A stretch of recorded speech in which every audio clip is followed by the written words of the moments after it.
Hello everyone, this is Accelerate Games. I am back with another episode of Let's Play for Fallout 4. And today I'm going to actually go through in-depth analysis of the talent tree, or the perk tree, for the Luck Perk. And as you can see, I have all the abilities. They're not fully maxed out for all of them, but for the most part, you'll get a general idea of what they do when I go through it. Now, every perk has a different way of increasing your overall luck. Of course, the first perk, or the first trait, is luck training, which increases your overall good fortune and affects your recharge rates for your critical hits. This increases how fast you get critical hit, which allows you to do your devastating critical attack during your VAT session. And so this one is automatic. There's nothing really to show besides the fact that you do accumulate your critical meter much faster. Fortune Finder, that increases, well, the exact perk says you've learned to discover the wasteland's hidden wealth and find more bottle caps and containers. And so what it means is that you're able to find more cash, or bottle caps is what we use when you search containers. So this is good for if you're scavenging a lot. And it's a passive trait, so there's nothing really to see or show when it happens. It just happens naturally. Same thing for Scrounger perk. And so you know just how the scavenger to keep fighting going, and find more ammunition. So this, the Scrounger perk, which is almost like Scavenger from Call of Duty or something, allows you to get more ammo from containers or carts or anything that is locked that you have to get, open to get. So it's these two work very well together, because not only do you get more money, but you also get more ammo. Now we come to the first active perk, where you actually get notified on the screen that this perk takes effect.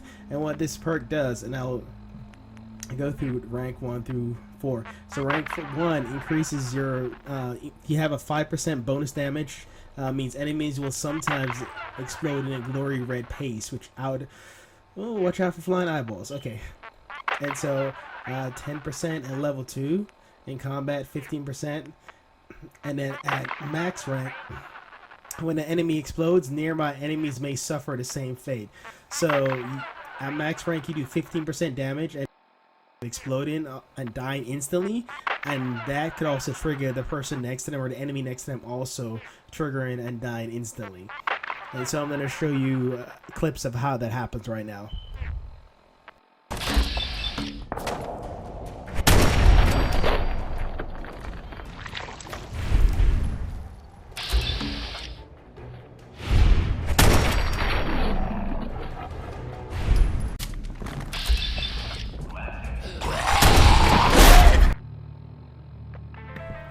Now, the next perk after Bloody Mess is Mysterious Stranger, which is actually one of my favorite luck perk. And the reason why, you have a Mysterious Stranger that shows up whenever the enemy's close to dying, or not even when they're close to dying, but maybe at mid, sometimes even almost full life sometimes.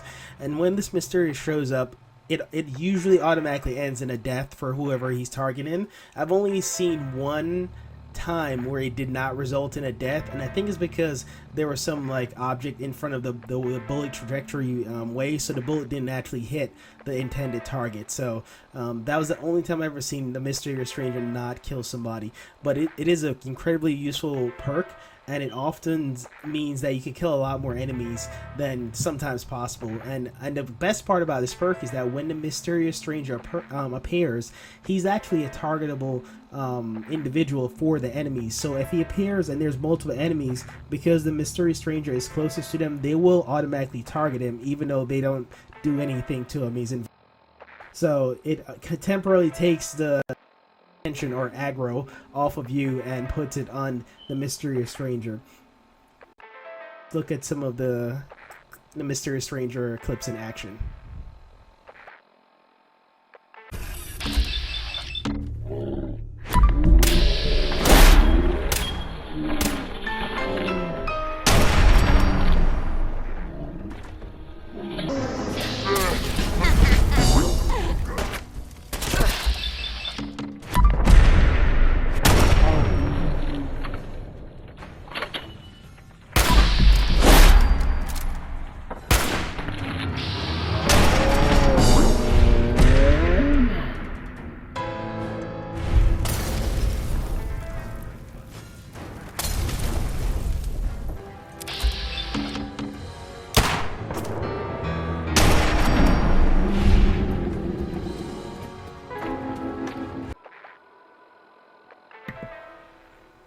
So after the Idiot Savant, after the Mysterious Stranger perk, we have the next perk, which is Idiot Savant. And now, out of all the perks I've played with, this is my favorite perk, especially because this perks allows you to level at a much faster pace than just maxing out your intelligence. And I have two characters where I tested it out with, and this character that I'm with, Katarina, she has max Idiot Savant. She leveled much faster than my other character, Dark Necrofair. And so, let's go through level 1 of Idiot Savant. Level 1, you're not stupid, just different. Randomly receive 3 times XP from any action. And that's conversation, making items, or whatever it is. Level 2, instead of, it increases from 3 times to 5 times XP for any action. And at level 3 is where it really shines. Not only do you trigger 5 times XP from any action, but that also triggers a secondary effect, which allows you to get 3 times experience from all kills within a short period of time. What that means is, if you're witty enough to rally all your enemies in an area and kill them within a short period, you could literally quadruple the amount of experience you normally get. Maybe more than quadruple. And I use an example for that. So say I have 5 ghouls that I'm fighting. I rally them all in one area. They're chasing me like, crazy fools. And I kill the first one, and it triggers my Idiot Savant 5 times XP. Now that first trigger then triggers the second effect, which allows me to get 3 times experience within a short period of time for all kills. So the remaining 4 ghouls, if I kill them in a fast, rapid fashion, I would get 3 times the amount of experience for those 4 ghouls, which 3 times 4, that's 12 times the amount of total experience. So that's pretty big, and especially if you mix that with other perks like Rested or Lover's Embrace, you can literally, double, triple, quadruple, whatever moople your experience. And in order for Idiot Savant to really take effect more often, you need to keep your intelligence as low as possible. So for those who love intelligence perk, I would not recommend this playstyle for you. I have my intelligence, of course, at 2, so that way I trigger Idiot Savant much more rapidly. And in addition to that, I'd highly recommend, if you really want to maximize Idiot Savant, do not play it on survival mode, because it makes it much more difficult to kill enemies rapidly when they're so hard to kill, so you don't trigger this as often. So for those who like playing extreme, I would not recommend maxing Idiot Savant. It's good to have it, but you're better off maximizing it in things that would actually kill your opponent faster versus relying on luck as much. And so let's go through some example of this. I would add, before we go through the example of this, that one of my favorite things to do is whenever I'm doing really big missions, particularly the main storyline is where you get the most amount of XP per mission, per quest, I would rest or get my Lover's Embrace perk by taking a nap before I turn in big missions. And the reason why, because whenever you get rested or you have your Lover's Embrace perk, the first mission you turn in, if it does trigger Idiot Savant, you automatically get the 5 times experience on top of your rested experience. So you can literally level twice from turning in one quest. And I've done that before. When I was level 30, I turned in a quest, and I was level 32 just from turning in the quest. The reason why, because I rested and it triggered my Idiot Savant by chance. Now keep in mind, your Idiot Savant is a matter of rolling the dice. You don't automatically trigger it, so again, the more often you do something, the higher chance of triggering it. So you won't always get your Idiot Savant when you turn in a big quest, even if you do rest. But it's at least good to put you in a position to try to get it if you consistently do that. So when you do get it, it's worth it. Especially if you can skip a whole level or 2, which I did when my character from 30 to 32. So let's look at Idiot Savant.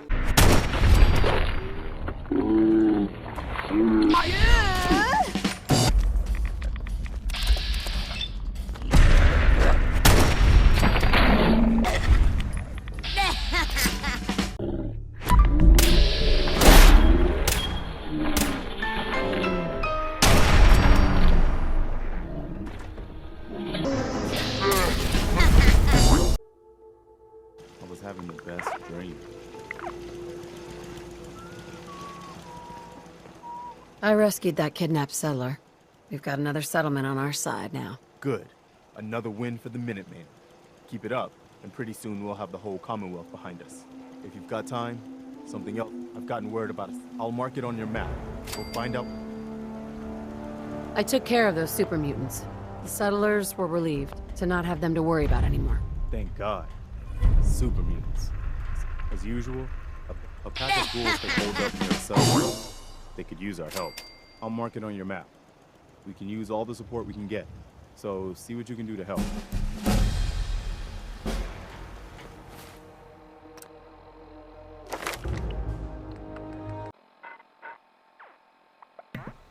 Alright, so the next perk after Idiot Savant is Better Criticals. But before we go into detail on that, I wanted to cover the clips you just saw. So in the clips you just saw, not only did you see Idiot Savant, but you saw some of the other perks that I had, like Mysterious Stranger, or the one that a Bloody Mess. And the reason why, the Luck Perk, the perks themselves, they chain very well together. So you could trigger multiple events or multiple perks from one shot or one death. So you could trigger Mysterious Stranger or Bloody Mess or Idiot Savant, or you know, any of the other perks. So you'll see a lot of them in conjunction with each other, and you should keep that in mind because it can really set up some devastating combo. In particularly when we get down to Grim Reaper Sprint and 4-Leaf Clover and Ricochet, these three right here are absolutely ridiculous when they chain together. And so, you know, before we go on that, and then also in the clip you just saw, you see that I rested, and because I have max affection or affinity with Preston, it triggered my Lover's Embrace. So in the first quest I turned in, it didn't trigger my Idiot Savant, and I got a regular XP of like 300 or something. But then the second quest, because I had two quests that I was turning in, but the second quest, I triggered my Idiot Savant in addition to my Lover's Embrace, and I got over 1900 XP, and literally I went, it leveled half my bar. So you can see how Idiot Savant is very potent for leveling up your character fast. And in this, you know, video, I was level 56, but by just doing a couple missions and triggering my Idiot Savant, resting before I trigger it when I turn in the quest, I was able to level pretty fast. There's two side missions. These are side missions, by the way, not even main quest storylines. So imagine doing it with main quest storylines where the XP amount is much significantly higher. So it's good to keep that in mind if you haven't already completed the main storyline, or if you're starting a new character and you want to actually level it pretty fast. Just put it on easy, Idiot Savant it, and you're good to go. And so let's hop into Better Criticals. And so this is a passive perk, so there's not really anything that shows that it triggers. It just happens whenever you do critical hits that you do more damage. So luck is really good for doing a lot of critical, and you should really favor weapons or legendary weapons that does bonus effects or bonus damage on criticals. Those are the type of weapons you should go because of this perk right here. And Grim Reapers, ooh, actually, I'm sorry, I skipped one. Okay, no I didn't. Alright, so Better Criticals. So after Better Criticals, you have what's called Critical Banker. Now, Critical Banker allows you to store up to 3 critical hits and 1 critical bar. So in total, you can have 4 critical hits saved them. And if you look in the clips I'm going to show you next, you will see next to my critical bar, there are 3 stars next to it. Whenever I fill up my critical bar, the next attack that hits automatically banks that critical meter as a star. So each star represents a full critical bar that I can use whenever I want. I can hit the critical button to execute it whenever I want. So I could just keep storing critical hits to use it all at once. I once used 4 critical hits to kill a Death Claw before it could even touch me with nothing but a pistol. And the reason why, because I banked 4 critical hits, and then combined with my perk Better Criticals, I did 2.5 more damage than the normal critical hit. So that's a devastating amount of critical hit. 4 critical hits that are all 2.5 times higher than normal. That's pretty brutal. So Critical Banker is really good for when you're running through a lot of low level areas and you don't want to use your critical. You just want to, you know, build it up until you get to a really tough part, and then you just unload it on everybody. So that's really how this helps you. It helps you strategize in terms of when to use your best moves versus when not to. And so it adds a depth to the game itself, because you can strategize how you want to use this. So let's look at some Critical Banker right now.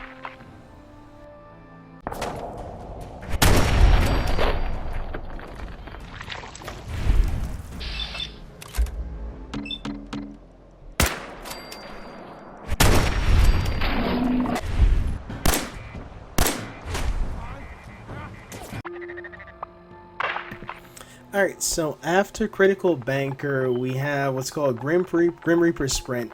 And so in the last clip you saw a Critical Banker. It's very subtle. You see it at the bottom of my screen where it adds to my star. So if you missed that, just go back and watch again to see how fill my critical meter then pops into a star, and then my meter starts over again in case you missed it or you didn't know where to look. So that's the visual cue. So, but Grim Reaper Sprint, you do get a notification when this perk triggers, and you see the little Grim Reaper walks across the screen. Now, this Grim Reaper Sprint allows you to stay in VAT mode almost indefinitely when it triggers. And what it means is that there's a 35% chance to restore all your action points and refill your critical meter at level 3. At level 1, actually let's start from level 1. So Grim Reaper Sprint at level 1, so death becomes you. Any kill in VATS has a 15% chance to restore all your action points. At level 2, it's a 25% chance. At level 3, it's a 35% chance to refill all your AP points in addition to refill your critical meter. So you can see how Grim Reaper Sprint ties into Critical Banker very well, because you could deplete your critical very fast, but then you trigger Grim Reaper Sprint and you get your critical bar right back. And you have a 35% chance to do that each time you hit. Any kills in VAT. So you have to actually kill somebody. So it's good to make sure you use your critical kills to, kill enemies if possible, or because then you could possibly trigger a Grim Reaper Sprint to get it right back. So that's good to know. So there's a 35% chance that it can happen. So keep that in mind. So let's look at some Grim Reaper Sprint. Again, this happens in conjunction with some of the other abilities. So in this clip, you will see Grim Reaper Sprint, and you probably see a couple others. More likely, you might see 4-leaf clover in a couple of these, but as they kind of trigger similar to how the same thing happens, and I'll go into 4-leaf or clover next, but let's go to Grim Reaper Sprint right now.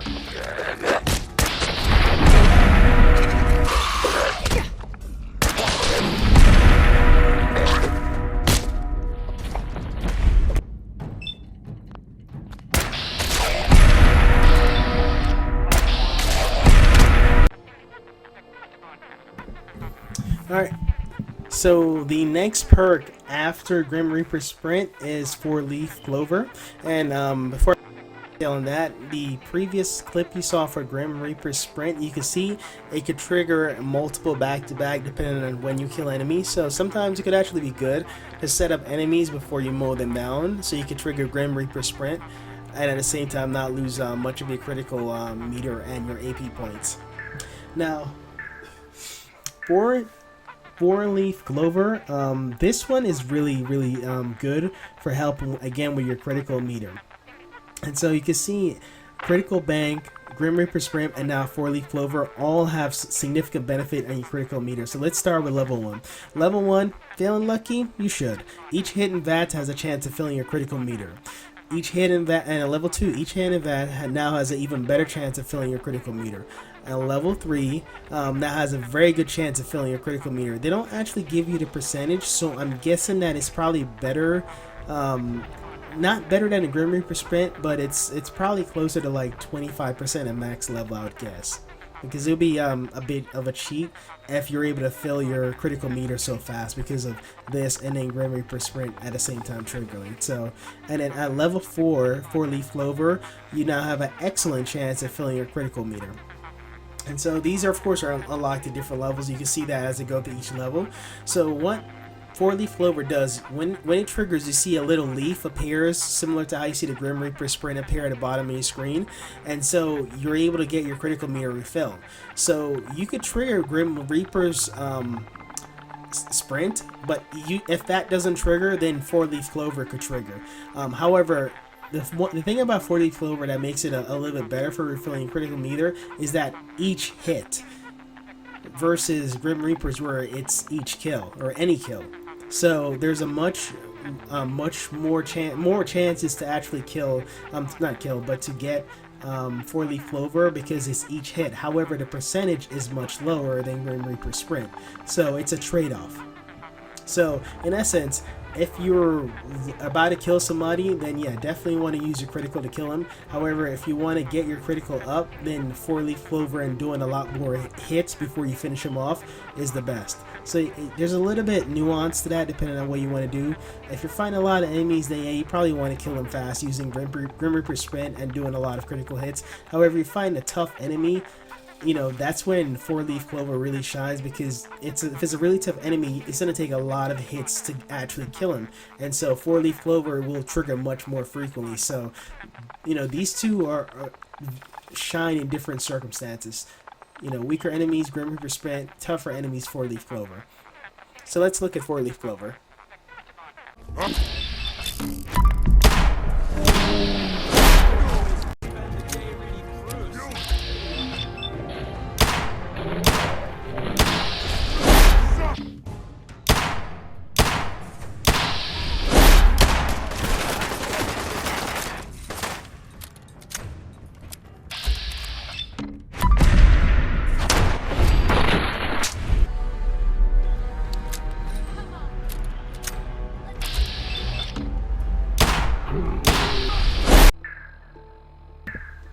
Alright, and so you just saw 4-leaf clover.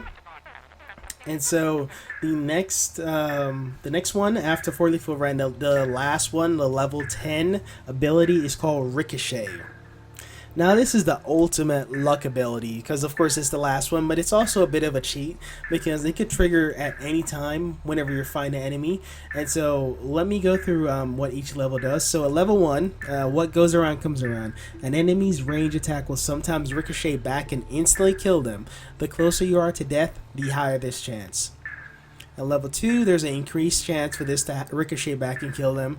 And at level 3, max level, whenever a ricochet backs and kills the enemy, there's a chance your critical meter gets filled. So again, this ties into your critical meter. So that's Ricochet, 4-leaf clover, Grim Reaper sprint, critical banker, and better criticals. That's 5 abilities that affects your critical overall. It does something to your critical. I mean, of course, your critical is just really a multiplication of your base damage, which anything increases your base damage also increases your critical. But these one allows you to get criticals at a much more rapid pace, therefore making you a much luckier person, because you could, pull out criticals out of the wazoo.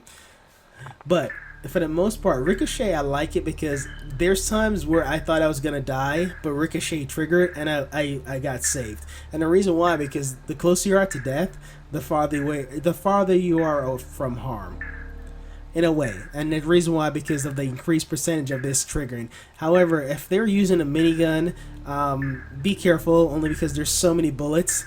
And it's really difficult to trigger this when they have a minigun, a shredding minigun pointing in your direction. I had a super mutant pointed at me once, and I tried for 5 minutes to trigger Ricochet, on purpose, and I could not trigger it for some reason. So I'm not sure why. Maybe it's because there's so many bullets, it's hard to really calculate the trigger effect. So go figure. But let's look at Ricochet right now.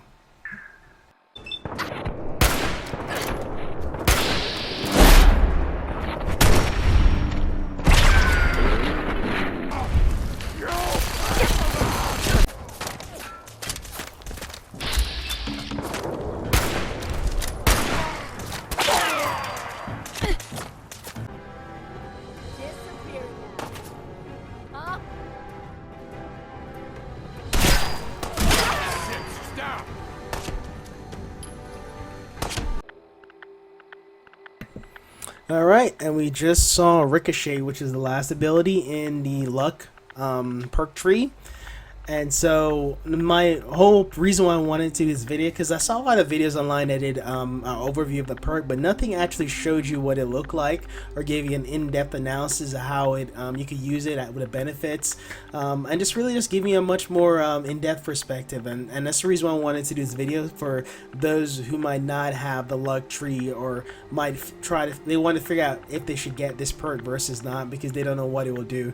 And because this game is so large and it's so in depth, I want to kind of give you a bit of clarity in terms of what does what, so that way you know how to choose correctly for whichever character you have, versus randomly testing it out and then 10 levels later it's like, why did I go down this tree? Because I didn't like this ability or you didn't like that. So I am going to work in doing the rest of them.